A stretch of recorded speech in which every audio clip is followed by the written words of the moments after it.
Bismillahirrahmanirrahim. Assalamualaikum warahmatullahi wabarakatuh.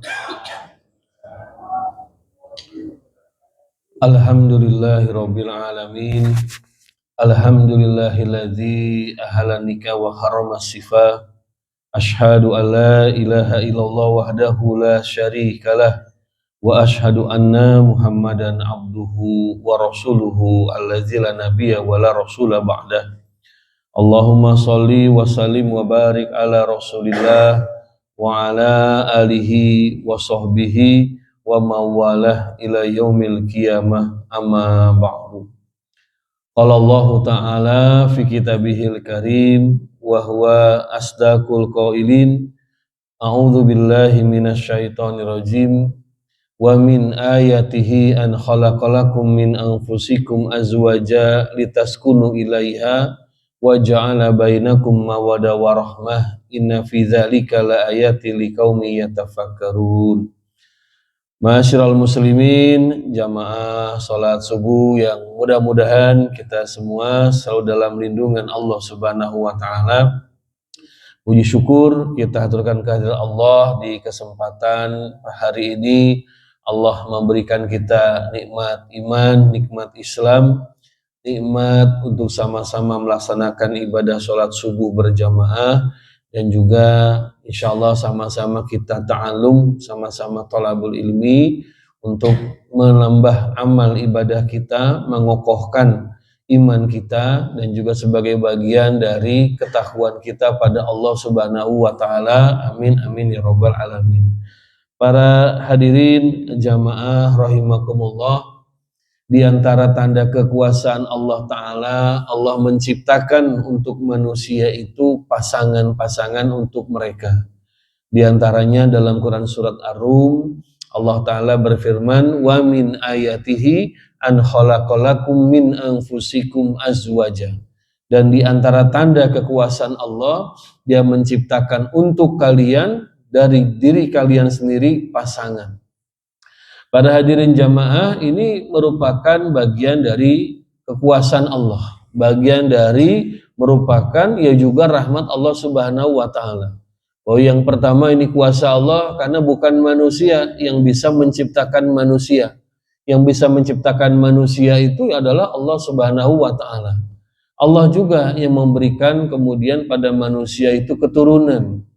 Yahabu liman yasha'u inasan wa yahabu liman yasha'u adzukhura. Allah sampaikan dalam Al-Qur'an, dan Allah melimpahkan pada orang yang Dia kehendaki itu anak perempuan, dan juga ada yang Allah kehendaki diberikan anak laki-laki, dan ada juga yang Allah kehendaki mereka memiliki anak perempuan dan anak laki-laki.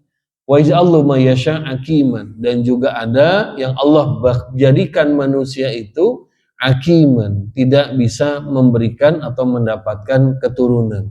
Jadi ini merupakan kuasa Allah. Sehingga kalau kita bicara tentang pendidikan anak, keluarga, termasuk penciptaan manusia, tidak lepas dari asasnya adalah iman. Tidak lepas dari asasnya adalah akidah. Tidak lepas dari keyakinan bahwa semua merupakan bagian dari kuasanya Allah Subhanahu wa taala. Bisa dibayangkan kalau manusia itu berkembang biaknya bukan dengan pernikahan, Pak. Misalnya dengan bertunas, seperti cau begitu ya. Atau manusia berkembang biak dengan cara diokulasi, disetek begitu ya.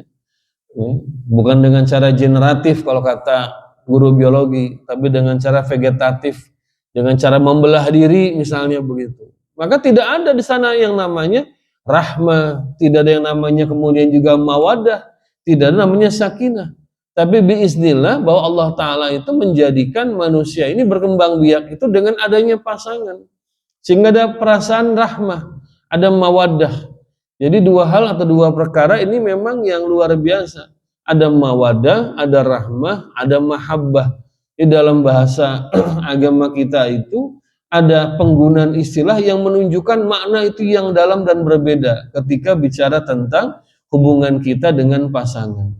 Ada yang namanya mawaddah. Mawaddah itu adalah rasa cinta itu yang muncul, yang terekspresikan dalam kehidupan suami dengan istri.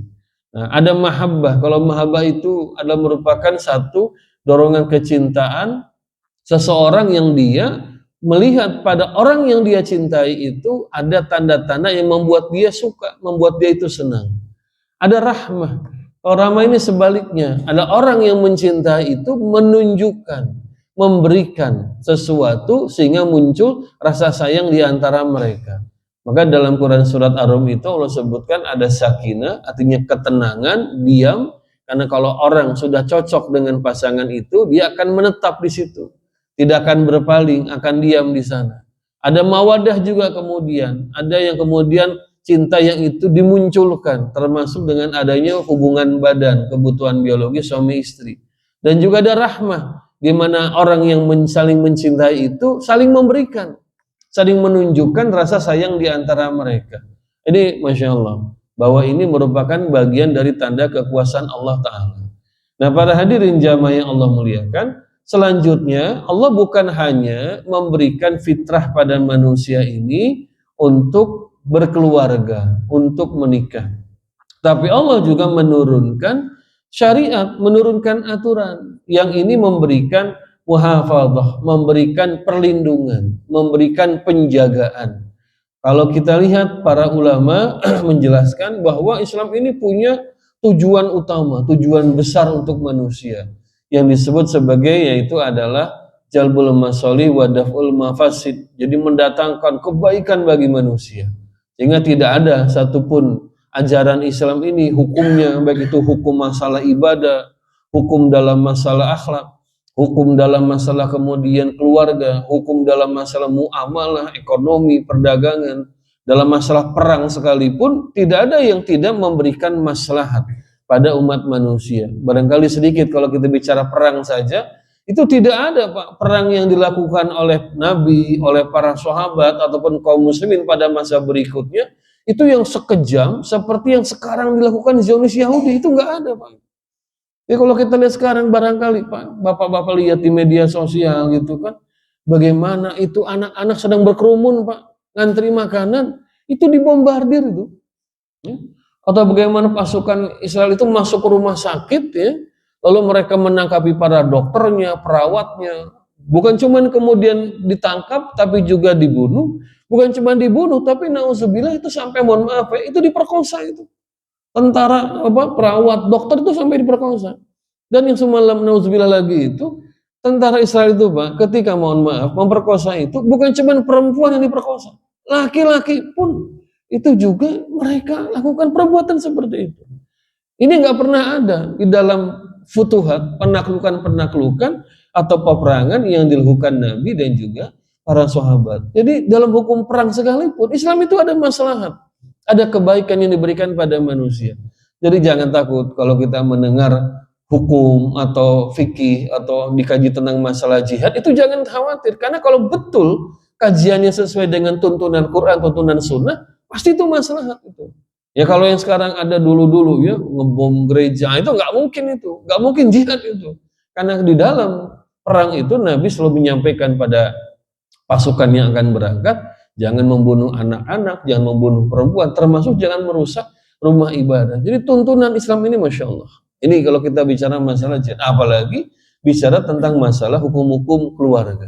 Nah para ulama menyebutkan sekurang-kurangnya itu ada 7-8 yang namanya tujuan mulia Islam. Di antaranya adalah itu adalah muhafadzah alal karamah, menjaga kehormatan manusia, wa muhafadzah ala nasl wa nasab, dan juga memelihara, menjaga, melindungi kelahiran dan juga nasab umat manusia. Nah, hukum pernikahan ini salah satu bagian dari syariat Islam, dari tuntunan Allah. Yang pertama, memelihara karamah, memelihara kehormatan manusia. Karena kalau bukan dengan nikah, dengan apa Pak manusia itu melakukan kebutuhan biologis? Perzinahan. Itu kan tidak mulia itu. Merusak kehormatan manusia. Ya, merusak kehormatan manusia. Kalau orang sudah dia jatuh dalam perbuatan auzubillah zina, Allah sebut itu fahisyatan wasa'asabila, keji dan seburuk-buruknya jalan itu. Jadi Allah gunakan sebutan fahisyah, keji, sesuatu yang kotor begitu, ya, wasa'asabila dan jalan yang buruk. Karena orang memenuhi kebutuhan biologisnya, tapi dengan jalan yang tidak Allah ridhoi. Dengan jalan juga itu merusak kemudian tatanan sosial kehidupan manusia. Ya para hadirin jamaah Allah muliakan, ini laporan Kementerian Kesehatan terbaru 2025 ini bulan Juli itu Kementerian Kesehatan tuh mencemaskan, Pak. Apa yang dicemaskan? Ini jumlah warga Indonesia yang terinfeksi penyakit sifilis, raja singa itu tiap tahun bertambah terus itu. Dan pertambahannya itu bukan 10-20. Kalau dilihat angka statistiknya itu ada laporannya itu pertambahannya itu 200 tiap tahun itu, Pak. 300, minimal 100 itu tiap tahun. Dan itu pertambahannya tuh konstan, artinya nggak pernah turun, tapi naik terus itu pertambahannya itu.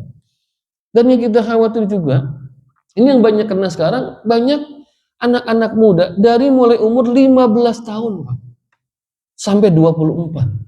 Makanya banyak rumah sakit umum daerah itu sekarang mereka mengobati dan merawat anak-anak sekolah, mahasiswa ya, yang mereka kena penyakit ini, sifilis ini ya.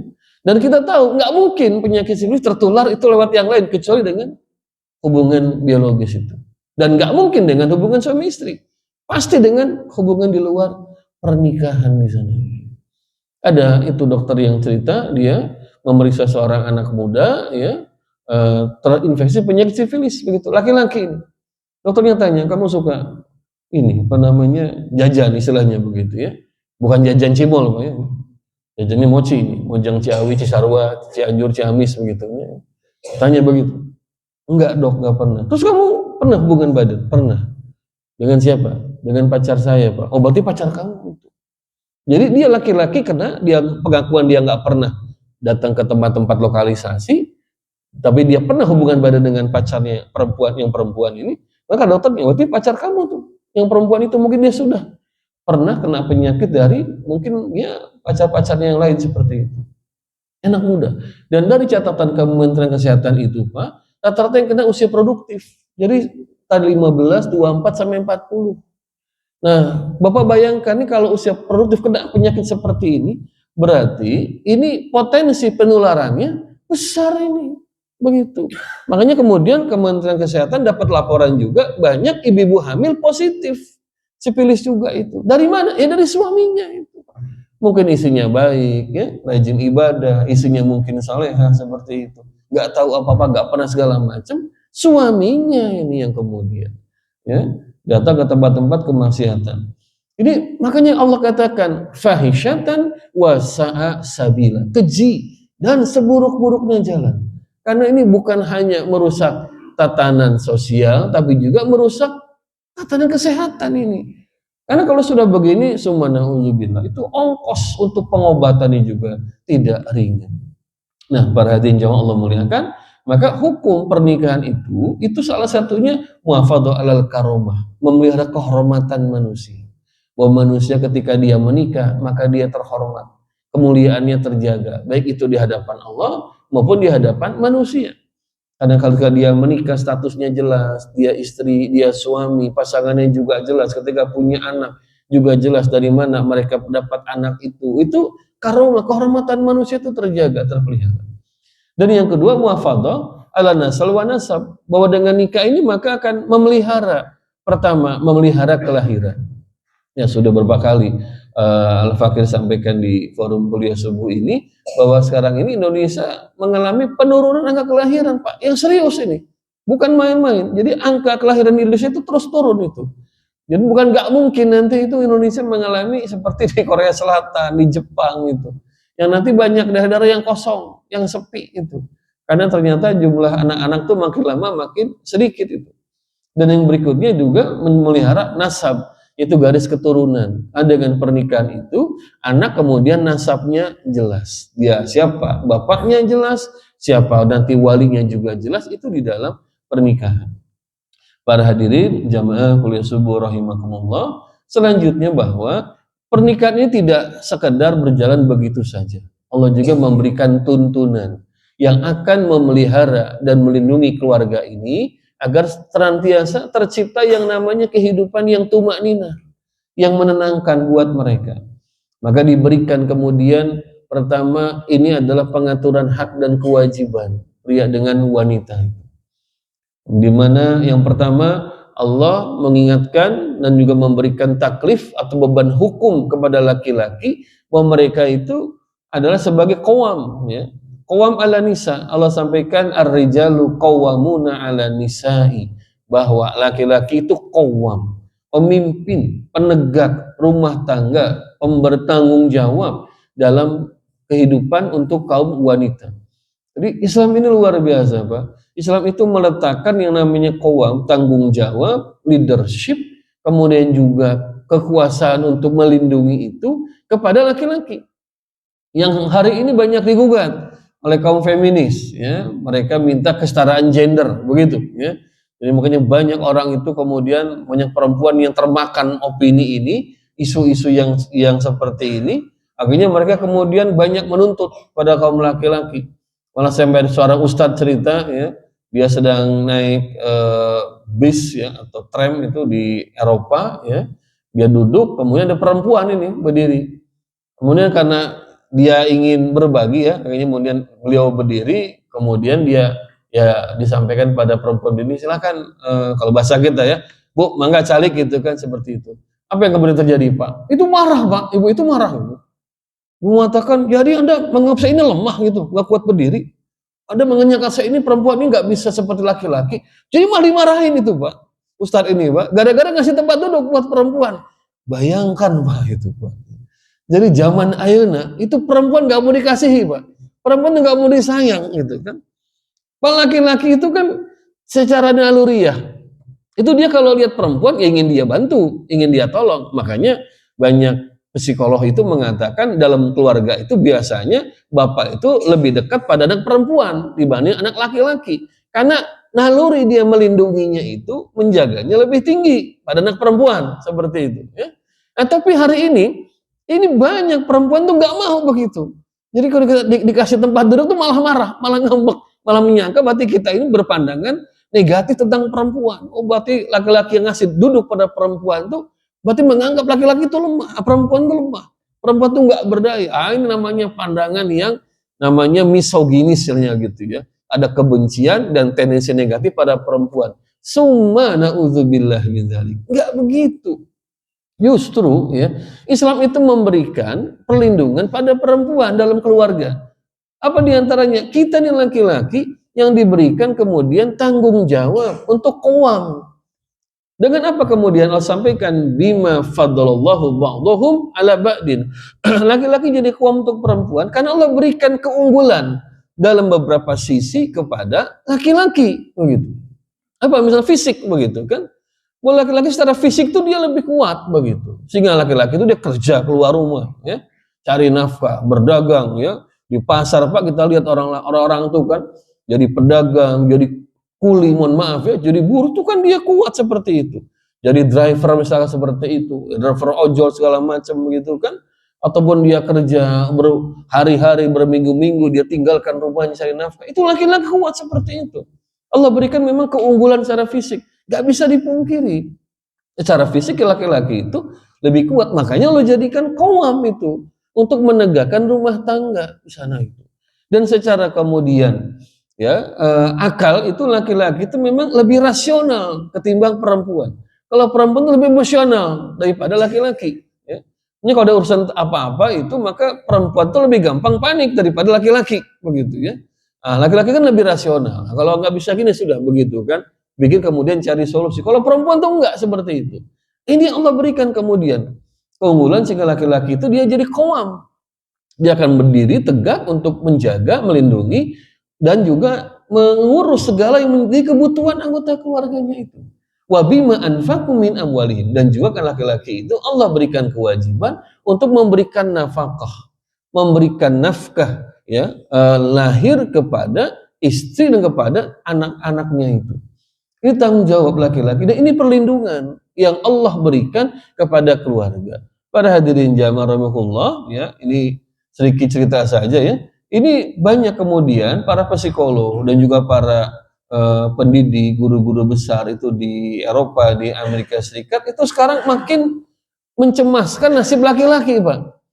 Karena banyak laki-laki itu sekarang kalah, Pak. Ya, Di pekerjaan, laki-laki banyak kalah. Di dunia pendidikan, banyak laki-laki kalah seperti itu. Termasuk di keluarga pun, di rumah tangga, banyak laki-laki posisinya dikalahkan perempuan. Ya. Sekarang para bapak lihat, ya. Penjaga SPBU perempuan banyak nggak sekarang, Pak? Banyak. Kemudian driver sekarang, saya pernah naik busway itu Jakarta, itu Transjakarta, drivernya perempuan, begitu kan? Seperti itu. Pilot udah banyak yang perempuan, seperti itu juga. Ya. Di tentara ada perempuan, polisi perempuan juga ada seperti itu. Nah ini kata para pendidik, psikolog dan profesor di barat sana, mereka lihat ini justru menjadi ancaman buat laki-laki. Kenapa ancamannya itu? Karena kemudian banyak perusahaan mereka lebih senang mempekerjakan perempuan daripada laki-laki. Satu, perempuan itu lebih tertib mereka itu, dan perempuan gak banyak cincong, Pak. Kalau ada masalah perempuan jarang protes. Yang suka demo-demo kan laki-laki itu. Yang suka protes laki-laki, bukan perempuan gitu kan. Lebih nurut. Dalam arti kata lebih gampang kemudian ditundukkan oleh perusahaan ketimbang laki-laki begitu. Nah di dunia pendidikan juga sama. Banyak perempuan sekarang itu punya gelar yang lebih tinggi seperti itu. Sehingga lama-kelamaan, ini kata orang-orang ibarat, Pak, laki-laki itu menjadi warga kelas 2 dibandingkan dengan perempuan. Dan dampaknya nanti luas begitu. Apa dampaknya kemudian? Pertama, kalau laki-laki dia kehilangan nafkah, dia harus menafkahi keluarganya, seperti itu. Kalau laki-laki nggak punya nafkah, atau nafkahnya kalah dibanding perempuan, nanti berarti nafkah dia pada keluarganya pun akan berkurang di sana itu. Nah ini persoalan memang gitu. Jadi para hadirin jamaah, Allah tuh sudah menciptakan manusia itu ya dalam keadaan memang seimbang ya. Khalaqal insana fa'adalah. Allah ciptakan manusia itu seimbang. Laki-laki memang Allah jadikan sebagai qawam, harus pemimpin, pencari nafkah, karena dia punya tanggung jawab terhadap istrinya, anak-anaknya, bahkan ibunya pun itu dalam tanggungan dia. Kalau kemudian sekarang laki-laki faktanya ini udah mulai banyak dikalahkan di tempat-tempat kerja, pendidikan segala macam, nanti yang terancam bukan cuma dia saja, tapi keluarganya juga nanti terancam ini seperti itu. Itulah makanya dalam agama kita, dalam Islam ini bukan merendahkan perempuan, tapi kewajiban laki-laki bekerja itu, ini justru untuk melindungi keluarga. Sehingga perempuan itu dia di rumah, dia tenang, dia punya nafkah dari suaminya. Dan laki-laki diberikan perintah oleh Allah memberikan nafkah itu yang optimal pada keluarganya. Allah perintahkan liyunfik zu sa'atin min sa'atihi, ya. Dan siapa yang sedang Allah berikan kelapangan nafkah, maka berikan nafkah yang lapang juga. Liyunfik zu sa'atin min sa'atihi. Berikan nafkah, hendaklah laki-laki itu memberikan nafkah dari kelapangannya ketika Allah berikan kelapangan. Jadi para bapak, kita sebagai laki-laki ketika nafkah sedang lapang kepada istri, nafkah juga kita lapangkan juga itu. Jadi jangan misalnya kita sedang lapang ya, nafkah pada istri sama seperti ketika kita awal nikah, misalkan seperti itu. Ini udah nikah 20 tahun ya, kita udah Allah berikan kelapangan rezeki, jabatan naik, apa fasilitas dari kantor segala macam, tapi istri nafkahnya dari kita segitu-gitu aja. Ini zalim ini. Karena Allah katakan liyunfik zu sa'atin min sa'atihi. Berikan nafkah yang lapang dari orang yang Allah berikan kelapangan. Seperti itu. Jadi kalau dulu para bapak ya, laki-laki ini ketika masih bujangan atau awal nikah itu, ya mohon maaf ya, makannya cuman di ya warung Tegal saja gitu kan. Nah, begitu naik jabatan segala macam, gaji juga naik, bisa makan steak ya, bisa makan kemudian ya macam-macam. Ya istri juga harus naik juga nafkahnya begitu. Jangan para bapak makannya pagi sore, istri makannya siang malam begitu ya. Nah, ya. Atau serba 10.000 gitu. Jangan. Ini dosa, zalim ini. Ya. Dan harus diberikan dengan cara yang ma'ruf. Kemudian para hadirin jamaah, Allah Ta'ala juga memberikan kewajiban laki-laki ini. Untuk apa? Bersikap ma'ruf kepada istrinya. Ini perlindungan kepada keluarga. Hari ini Indonesia ini darurat, Pak. Ke KDRT, kekerasan dalam rumah tangga itu darurat betul itu.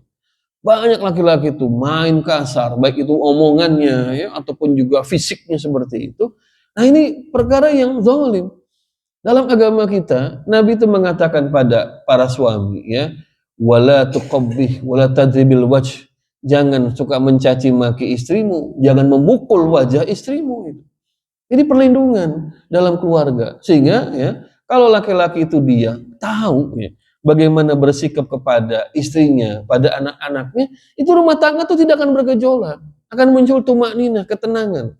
Dan akhirnya banyak orang itu yang perempuan ya, yang masih gadis, mereka nggak takut menikah. Hari ini banyak perempuan, Pak, banyak gadis-gadis itu takut menikah karena mereka lihat fakta. Banyak laki-laki yang kasar sama istrinya. Dia punya teman barangkali ya, si perempuan ini, gadis dia punya teman perempuan, begitu nikah curhat, suaminya kasar, main tangan, kata-kata juga menyakitkan. Takut dia itu menikah itu. Ya. Atau dia punya saudara juga nasibnya juga seperti itu, ya, karena suaminya kasar. Takut dia menikah itu. Makanya banyak akhirnya sekarang ini ya perempuan-perempuan itu, para gadis-gadis yang usia sudah 30-an itu masih nggak mau nikah. Kenapa? Karena takut, kata mereka, istilah mereka sekarang nih Pak ya, takut dapat laki-laki red flag katanya begitu ya. Takut laki-laki itu yang bendera merah, artinya yang ya tabiatnya buruk, perangainya buruk. Kenapa? Karena mereka dapati banyak cerita seperti itu. Nah sebetulnya kenapa? Karena laki-laki ini bermasalah begitu. Oleh sebab itu para jemaah yang Allah muliakan, ini kewajiban pertama kita sebagai orang tua untuk apa? Mempersiapkan kalau kita punya anak laki, Pak, persiapkan anak laki kita ini untuk jadi qawam yang baik, jadi suami yang ma'ruf pada istri itu. Maka yang kita kemudian kejar, kita tanda kutip, kita tuntut dari anak laki-laki kita bukan cuma akademiknya, bukan cuma nanti dia kerja di mana, tapi dia sudah belum punya sikap perangai yang ma'ruf kepada perempuan di sana itu. Ini kan yang sekarang terjadi, orang tua itu mengabaikan persiapan anaknya menjadi kepala rumah tangga yang baik, menjadi suami yang ma'ruf, menjadi qawam yang baik untuk keluarganya seperti itu. Akhirnya ketika sudah menikah, banyak anak laki-laki tidak tahu bagaimana menghadapi pasangan, bagaimana mendidik anak, bagaimana memberikan nafkah yang baik pada istrinya, pada anak-anaknya. Ini problem ini. Padahal dalam agama sudah diberikan tuntunan nih oleh Allah Subhanahu wa taala. Nah, kalau ini dilakukan, maka ini perlindungan buat keluarga. Jadi yang pertama kepada para laki-laki, para suami itu ada kewajiban untuk kemudian mempersiapkan diri. Nah, kita orang tua, Pak ya, yang masih punya anak-anak bujang, laki-laki yang belum nikah ini kita menyiapkan dulu mental mereka. Kita siapkan dulu kemampuan mereka, skill mereka itu untuk memimpin keluarga begitu. Bukan cuma bicara nafkah. Karena mohon maaf seringkali hari ini kalau kita bicara anak-anak mau nikah itu yang kita tanyakan nafkahnya dulu. Udah berapa gajimu itu? Ya? Gitu kan? Dan si anak laki-laki juga begitu. Dia mikir siap nikah tuh kalau punya income gaji tuh sekian, 2 digit lah seperti itu gitu kan. Tapi nggak pernah bicara bagaimana kemudian ya karakter dia, pribadi dia itu sudah siap belum menjadi qawam dalam kehidupan rumah tangga. Padahal rumah tangga itu pilar yang utama itu adalah apa? Qawam, laki-laki dalam kehidupan rumah tangga. Oh laki-laki ini baik, rumah tangga berjalan. Maka disebut qawam, Pak. Qawam juga ada yang mengatakan itu seperti qiyam. Qiyam itu artinya berdiri. Ya tiang begitu kan. Pembangunan masjid ini tegak karena ada tiangnya begitu kan. Artinya rumah tangga itu tegak kenapa? Laki-laki ini si suami dia bisa menjaga ya rumah tangga ini berjalan. Dia menegakkan bangunan rumah tangga, dia menegakkan aturan dalam rumah tangga, dia menegakkan nafkah dalam rumah tangga sehingga rumah tangga ini kemudian berjalan dengan tumakninah. Jadi orang-orang itu, istrinya, anaknya itu hidup tenang dalam kepemimpinan dia seperti itu. Nah ini memang Masya Allah ya, para jamaah yang Allah muliakan. Jadi kalau kita bicara tentang keluarga, bicara pernikahan Pak, itu bukan cuma urusan pribadi saja ini urusan keluarga. Harus turun tangan keluarga. Dan juga ini bicara masalah tentang apa? Bicara tentang masalah yang lebih besar lagi Pak ya. Ini bicara tentang peradaban Pak. Peradaban begitu. Dan hari ini kita kan hidup bukan dalam peradaban Islam. Kita akui ya. Begitu kita lahir kita lihat kondisi sekarang ini jauhlah dari Islam seperti itu ya. Kita lihat kondisi seperti ini, rumah tangga banyak yang bermasalah. Dan itu yang dilihat oleh anak-anak muslim hari ini, yang seperti itu. Jadi mereka akhirnya ada yang takut menikah. Ada yang ketika menikah juga asal-asalan, gak mengerti tentang konsep keluarga, konsep kepemimpinan, itu yang terjadi. Karena itu yang muncul. Apalagi zaman sekarang, banyak media sosial. Anak-anak muda kita, mereka tuh menyerap informasi bukan di pengajian, bukan di taklim, bukan di kajian-kajian, tapi di mana? Media sosial itu. Yang banyak influencer itu yang mereka ngomong ya tanpa ilmu, yang ngomong dengan hawa nafsu segala macam. Oh, rumah tangga gini-gini. Itu meracuni pemikiran anak-anak muda kita itu sehingga mereka kemudian punya pikiran yang salah tentang pernikahan, tentang keluarga dan sebagainya. Maka muncul hari ini satu yang namanya istilah orang sekarang itu whitehood. Banyak anak muda itu nggak ada dorongan nikah, Pak. Kalau dulu kan ya tahun 80, 90 itu anak-anak muda, apalagi yang kalau rajin ibadah, itu ditanya apa nanti cita-citanya kalau udah lulus kuliah, ya nikah begitu. Sekarang enggak, Pak. Itu nggak jadi cita-cita nikah itu. Nikah itu bukan hal yang harus. Itu pilihan aja. Kalau memang sempat ya nikah, kalau enggak usah begitu. Itu kenyataan itu. Ya. Nah ini muncul juga generasi yang mereka itu kemudian child free, nggak mau punya anak begitu. Ya. Kenapa? Karena kata mereka punya anak tuh capek, merepotkan, punya anak tuh ribet begitu. Itu fakta itu. Banyak orang tuh nggak mau Pak direpotkan dengan anak. Jadi menikah mau, tapi nggak mau punya anak. Gitu. Belum kalau bicara masalah nafkah anak, keuangan, wah itu makin takut lagi, makin gak mau punya anak ke sana itu. Nah ini kan peradaban, Pak. Ya, artinya ada nilai-nilai yang berlaku. Nah hari ini orang tua Muslim ini para hadirin sekalian, kita mendidik anak laki-laki bukan cuma masalah sholatnya, Pak. Kita tuntut anak sholat, kita juga tuntut anak kita bisa baca Quran. Tapi juga kita harus siapkan anak-anak laki-laki kita ini menjadi qawam, begitu kan? Menjadi pemimpin dalam keluarga. Karena belum tentu mereka yang sholat itu kemudian baik, mereka baik ketika berhubungan dengan istrinya. Ada orang mungkin khusyuk ketika sholat, baik ketika umroh, baik ketika kemudian dia baca Quran. Tapi begitu menghadapi istrinya, dia nggak siap, begitu kan. Akhirnya pakai cara yang namanya kekerasan, caci maki, main tangan dan sebagainya. Ini summa na'udzubillah min dzalik. Para hadirin jamaah rahimahullah, ini Islam sudah memberikan tuntunan. Makanya kita sebagai laki-laki ini juga harus banyak istighfar, banyak mohon ampun pada Allah. Karena jangan-jangan nih kita juga belum menjadi kaum yang baik untuk istri kita ini, ya. Kaum yang baik untuk anak-anak perempuan kita, ya. Karena kaum ini kan bukan cuma bicara masalah nafkah, bukan cuma nafkah harus begitu, tapi juga bicara tentang bagaimana yang namanya mengurusi mereka. Kalau dalam bahasa agama itu meriayah, bagaimana kita ngurus, mendidik, menertibkan, mendisiplinkan mereka, itu juga tanggung jawab laki-laki. Apalagi kata Nabi SAW, kata Nabi itu nanti kalau ada 14 perkara menimpa umatku, akan datang bala wal wabak, bencana yang besar. Apa salah satunya? Laki-laki yang dia manut sama istrinya dan durhaka pada ibu kandungnya sendiri. Nah ini nih, kata Nabi SAW itu mendatangkan bencana. Dan hari ini gak sedikit Pak, suami itu yang takut sama istri itu, yang manut sama istrinya itu ya. Jadi mungkin di kantor dia itu jadi manajer yang galak gitu kan ya, jadi mandor yang mungkin keras takutnya sama bawahannya. Begitu pulang ke rumah ciut lihat istri begitu ya. Nah, itu enggak sedikit itu, manut aja sama istrinya. Bahkan sampai kemudian membangkang pada ibu kandungnya, kurang kemudian dia punya perhatian pada ibu kandungnya. Kata Nabi SAW, ini nih mendatangkan bala wal wabak di tengah-tengah umat seperti ini. Ini bicara masalah kauham nih Pak. Dan ini menjamin rumah tangga itu terlindungi, terjaga seperti itu. Ya. Dan Masya Allah, istri ini punya hak. Bukan cuma wajib, tapi punya hak. Punya kewajiban, iya, tapi juga punya hak. Bahwa istri disebutkan oleh Allah, walahunna misul lazi alaihinna bil ma'ruf. Istri itu punya kewajiban, istri itu punya hak sebagaimana kewajiban mereka yang wajib ditunaikan dengan ma'ruf.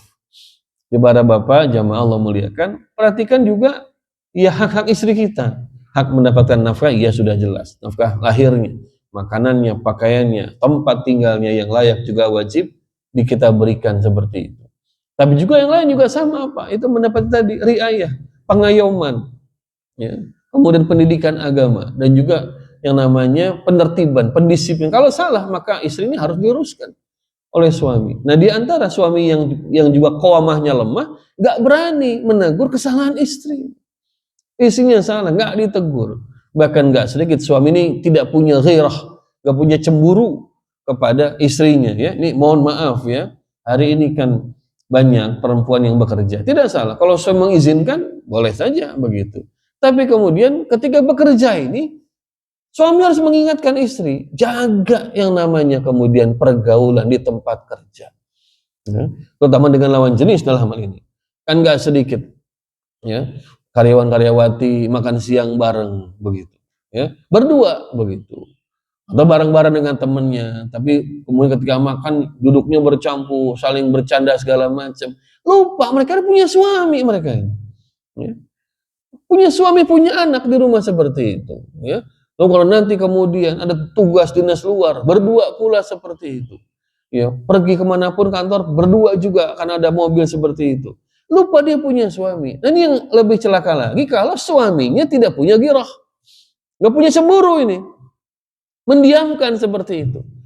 Nah, Nabi SAW mengatakan laki-laki seperti ini laki-laki dayus atau sakur kata Nabi. Itu tidak punya cemburu pada istrinya, pada anak perempuannya begitu. Kata Nabi SAW, laki-laki yang seperti ini haram mencium wanginya surga. Nauzubillah. Jadi kita laki-laki harus punya cemburu karena cemburu itu Pak, itu proteksi justru. Melindungi ya istri, melindungi anak perempuan itu dari gangguan laki-laki lain di sana itu. Itu manfaat cemburu di sana sebagai bentuk perlindungan, penjagaan kepada perempuan, kepada istri, kepada anak. Maka laki-laki harus punya cemburu ya sampai pada batas tertentu, yaitu batas yang memang itu disyaratkan oleh agama. Ya. Kalau nggak punya cemburu, maka itu laki-laki yang dayus. Cemburunya over juga salah seperti itu. Tapi ini yang paling penting, memahami bagaimana cemburu sesuai dengan tuntunan syariat. Karena apa? Ini perlindungan sebetulnya. Perlindungan keluarga, terutama suami, Allah berikan kewajiban menjaga, melindungi istrinya.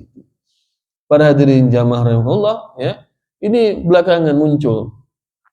Memang dari barat asalnya. Maka saya bilang ini masalah peradaban, Pak, budaya. Bukan budaya kita, datang dari barat. Yang namanya open marriage, Pak. Pernikahan terbuka. Jadi udah menikah, tapi kata suaminya, ya suaminya merelakan kalau istrinya jalan kencan dengan laki-laki lain. Istrinya juga sama, merelakan aja kalau suaminya jalan kencan dengan perempuan lain. Yang penting tahu sama tahu, yang penting terbuka. Makanya sebutnya open marriage, pernikahan terbuka. Na'udzubillah. Dan ini mulai masuk Pak ke Indonesia, mulai masuk ke tanah air. Nggak sedikit. Ya, pasangan-pasangan rumah tangga di Indonesia ini yang muslim atau bukan muslim itu konsep nikahnya begitu. Kata mereka ini lebih baik daripada perselingkuhan. Kalau selingkuh kan diam-diam. Ini kan open, terbuka, saling tahu. Itu sampai demikian itu. Ini masuk kemudian. Lewat mana masuknya Pak? Lewat film-film. Kemudian lewat apa? Lewat media sosial, para influencer, lewat bacaan-bacaan seperti itu. Itu masuk kemudian. Ya budaya barat yang rusak ini ke tengah-tengah keluarga-keluarga muslim, pasangan-pasangan muslim yang mereka kemudian mengikuti begitu saja apa yang disodorkan oleh barat pada mereka. Summa na'udzubillah min dzalik. Para jamaah rahimahullah, maka sampai di sini kita nih memang harus mengingat firman Allah, ya ayyuhallazina amanu taqullaha haqqa tuqatih. Wahai orang-orang beriman, bertakwalah pada Allah dengan sebenar-benarnya takwa. Karena mungkin ada orang merasa sudah bertakwa, padahal dia baru menegakkan ibadah saja.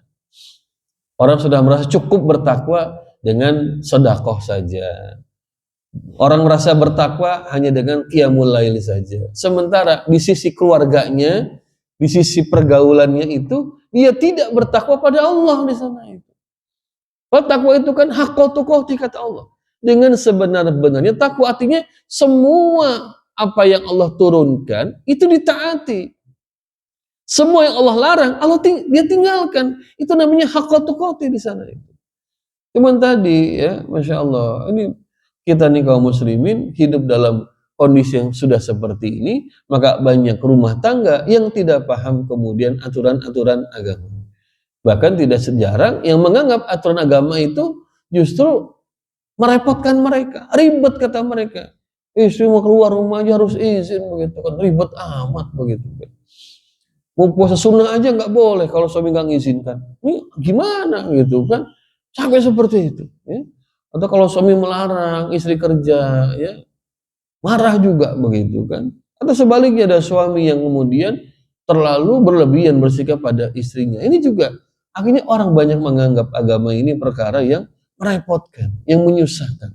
Gak mau pakai agama. Kalau sudah gak mau pakai agama, maka Allah ingatkan ini. Man a'rada an zikri fa inna lahu ma'isyatan dongka.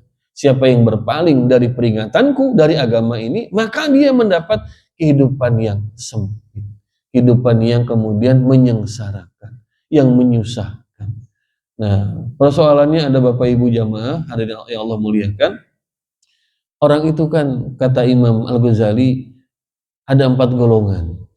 Pertama, ada manusia yang tahu dirinya tahu. Ada manusia yang tahu dirinya tidak tahu. Ada manusia yang tidak tahu dirinya tahu. Dan ada manusia yang tidak tahu, dia tidak tahu. Seperti itu. Siapa 4 golongan ini? Imam Ghazali menjelaskan. Yang pertama, orang yang tahu dirinya tahu itu orang alim. Nah, jadikan sebagai guru itu. Karena dia tahu dirinya tahu, dia orang alim. Yang kedua, ada orang yang tahu dirinya tidak tahu. Siapa? Ini orang yang sedang belajar. Ini para tulab, tolib, ini para pelajar. Sedang dia tahu dirinya enggak, maka dia belajar, maka ajari gitu kan. Yang ketiga, ada orang yang tidak tahu dirinya tahu. Siapa ini? Orang alim sedang tidur, bangunkan itu dia itu. Ya. Nah, yang keempat yang repot, Pak. Orang yang tidak tahu dirinya tidak tahu. Siapa ini? Ini orang jahil ini, yang seperti ini. Jadi dia tuh nggak tahu, tapi nggak merasa nggak tahu, merasa benar begitu kan? Yang kita khawatir banyak Muslim hari ini, ya sebetulnya hidupnya ini sudah jauh dari jalan Allah, sudah banyak perbuatan mungkar dia lakukan, termasuk dalam rumah tangga, dalam keluarga. Tapi dia merasa ya sudah betul begitu, dia merasa sudah oke. Dia lihat misalnya ya istrinya tadi ya dengan laki-laki lain jalan seperti itu, dia biarkan saja. Ya dianggap nggak apa-apa kan, saya percaya sama dia gitu. Ini nih yang seperti ini, orang tidak tahu dirinya tidak tahu begitu. Atau laki-laki yang dia tidak tanggung jawab dalam masalah nafkah, ya padahal dia punya cukup nafkah tapi dia kasih kurang pada istrinya. Atau dia malas bekerja seperti itu, nggak mau dia kerja. Ini nih yang seperti repot. Makanya golongan keempat ini yang kata Imam Ghazali, tinggalkan orang kayak begini. Kenapa? Karena susah ini. Ini orang jahil mereka ini. Dikasih tahu pun susah. Ya, nggak dikasih tahu sama aja. Jadi kalau dalam bahasa Quran, sawa'un alaihim, sama aja itu. Karena memang susah kasih tahunya. Nah, kita khawatir ini banyak kaum muslimin yang mereka tidak sadar bahwa kehidupan rumah tangganya jauh dari bimbingan agama. Apalagi tadi yang pertama yang baru saya sampaikan, para suami. Tidak sedikit suami yang merasa dia itu masih banyak kekurangan di dalam qawamnya. Atau malah qawamnya nggak terlaksana dengan baik. Ya. Dia kurang dalam masalah nafkah, padahal dia bisa berikan nafkah yang lebih. Atau dia tadi tidak memberikan pendidikan agama pada istrinya, tidak menjaga, melindungi akhlak istrinya, anaknya. Ini berarti dia tidak memiliki qawam yang baik. Nah, para jamaah, padahal Allah sudah menurunkan risalah ini untuk tadi perlindungan pada keluarga. Maka kalau kemudian para laki-laki, ini kalau kita baru bicara dari sisi laki-laki aja, Pak, belum ngomongin masalah istri ini ya. Nah, ini laki-laki ini dia taat pada aturan agama, menegakkan qawam dengan baik, itu Masya Allah. Keluarga itu sudah mendapatkan sebagian besar ketenangan, karena qawam tadi itu dia penegak rumah tangga. Kalau suami itu dia menegakkan, maka istri sama anak itu merasa terayomi, terlindungi. Nah, itulah barangkali yang disampaikan pada forum yang terbatas ini. Mungkin barangkali ada di antara para bapak jamaah yang ingin diskusi atau yang ingin dibincangkan, tafadhol. Bismillahirrahmanirrahim. Yang pertama ya ini memang adalah kuasanya Allah ya Pak ya. Jadi Allah Maha Kuasa memberikan balasan kenikmatan untuk hamba-hambanya yang di dunia ini bersabar menjalankan ketaatan, bersabar meninggalkan perbuatan dosa, itu balasannya itu. Makanya kan di Al-Quran itu Allah sampaikan ya, nanti ketika orang-orang itu masuk ke dalam surga, para ahli surga masuk, itu ucapan yang berikan salam tumbima sabartu ya, keselamatan sekalian karena kesabaran kalian. Jadi memang kita ini dunia harus banyak-banyak sabar itu. Ya barangkali para bapak ini nafsu berkobar barangkali ya gitu ya. Kan buka cabang itu di mana-mana gitu kan ya. Gitu. Jangan salah Pak, yang sudah tua juga kalau sudah bicara urusan dunia itu nafsu masih besar itu ya. Siapa yang bilang? Nabi yang bilang. Kata Nabi, qalbus syaikh, hati orang yang sudah tua sekalipun itu muda lagi. Kalau sudah bicara dunia dan nafsu pada dunia, kata Nabi, hati orang sudah tua sekalipun akan muda lagi itu. Nah, ini makanya hati-hati dengan masalah hawa nafsu ini. Jangankan yang muda ya, yang umur baru 40-an, yang udah umur 60 pun kalau sudah bicara dunia termasuk bicara tentang perempuan itu muda lagi itu, seperti itu kan. Nah, tapi dengan bersabar itu Allah janjikan nanti kenikmatan yang berlipat-lipat. Nah, ini yang pertama, ini kuasa Allah Pak memang ya. Maka kemudian Allah Maha Kuasa memberikan pada laki-laki itu tadi azwaj, para istri-istri yang menemani, mendampingi mereka nanti di surga itu, yang jumlahnya banyak seperti itu. Ini yang pertama. Yang kedua Pak ya, secara ini kita bicara secara ini aja ya, secara psikologisnya laki perempuan ya Pak ya. Perempuan itu Pak, psikologisnya, kalau sudah mereka itu cinta sama satu laki-laki, maka biasanya setia Pak. Setia biasanya. Maka banyak kemudian para bapak lihat ya, perempuan tuh menjanda sampai akhir hayat, itu banyak. Karena suaminya meninggal, dia jadi janda. Datang laki-laki yang melamar, dia nggak mau. Dia bilang enggak lah, saya mau fokus ngurus anak saja, mau fokus ibadah saja. Kan secara psikologis, perempuan itu secara perasaan, kalau sudah cinta pada seorang laki-laki, apalagi laki-laki ini baik, ya, menenangkan dia, seperti itu, udah, dia nggak malah gitu. Karena dia takut nanti ketemu laki-laki yang ternyata nggak sebaik suami dia itu. Makanya dia nggak mau nikah lagi, secara psikologis, gitu ya. Makanya ini juga barang ini, tapi ini hanya bicara tentang perasaan saja, Pak ya. Di sana di surga itu, ya perempuan itu dia sudah merasa bahagia, bisa berkumpul lagi dengan suaminya di sana itu. Ada kebahagiaan seorang perempuan tuh ketika dia kumpul lagi dengan suaminya, dengan anak-anaknya itu di sana. Kalau laki-laki, nah, ya, walaupun dia punya seorang istri yang cantik, memikat luar biasa, spek tinggi lah gitu ya, setia sama dia, tapi hasrat dia untuk mencari perempuan lain masih ada nggak Pak? Jujur aja Pak, masih ada gitu kan. Allah meneban istri, mungkin dia bilang ya, mama tuh ya satu-satunya dalam hati ayah, gitu kan, satu-satunya di ruang yang sebelah sini tapinya gitu ya, bukan ruang sebelah sini gitu kan, seperti itu. Oh laki-laki itu walaupun dia cinta sama seorang perempuan, ya perempuan itu baik sama dia, pokoknya baiklah perempuan itu kan, itu tetap aja ada keinginan itu kan, ketika lihat dia kemudian perempuan lain ya yang ya cantik lah, baik menurut dia gitu, ada kepengen dia itu untuk kemudian wah kayaknya enak ya, bisa ya kalau bahagia bisa punya istri kedua, ketiga, keempat gitu kan, enaknya beristri dua kan begitu ya, nah, kata lagu itu lagu Melayu dulu Pak ya itu. Seperti itu. Nah laki-laki begitu, memang karakternya laki-laki itu dia punya kecenderungan ya ingin punya beberapa pendamping hidup. Makanya banyak laki-laki yang mohon maaf ya, begitu istrinya meninggal, ya laki-laki itu kemudian gak lama nikah lagi. Ya mungkin setahun, 2 tahun lah paling lama begitu kan, dia nikah lagi begitu kan. Bahkan selama 2 tahun, ada yang sebulan 2 bulan nikah lagi itu ada itu. Itu. Ada kawan saya itu masih muda sih, umur 40-an itu, istrinya meninggal, sakit, meninggal itu Masya Allah ya, meninggal. Kemudian seingat saya berapa mungkin setahun kemudian tuh ada yang nelpon gitu kan, menyarikan istri buat dia gitu kan, karena inilah teman ya, pertemanan gitu. Mas ini nggak mikir nikah lagi gitu kan, ini kalau mau saya bantu carikan istri. Apa jawaban dia? Saya udah punya istri mas, lagi hamil pula ini. Ya udah ada istrinya begitu. Jadi laki-laki itu cepet nih. Jadi ketika istrinya meninggal itu, ya dia langsung gerak cepet gitu kan. Gitu. Ya tapi nauzubillah jangan sampai kemudian yang negatif ya. Gitu. Karena mungkin barangkali ketika pada takziah teman-teman istrinya dia juga lihat itu kan, ini ada yang janda, ada yang gadis nih, buat pengganti ibunya anak-anak nih kayaknya cocok gitu. Bisa jadi nih begitu Bu ya pikirannya itu. Ya.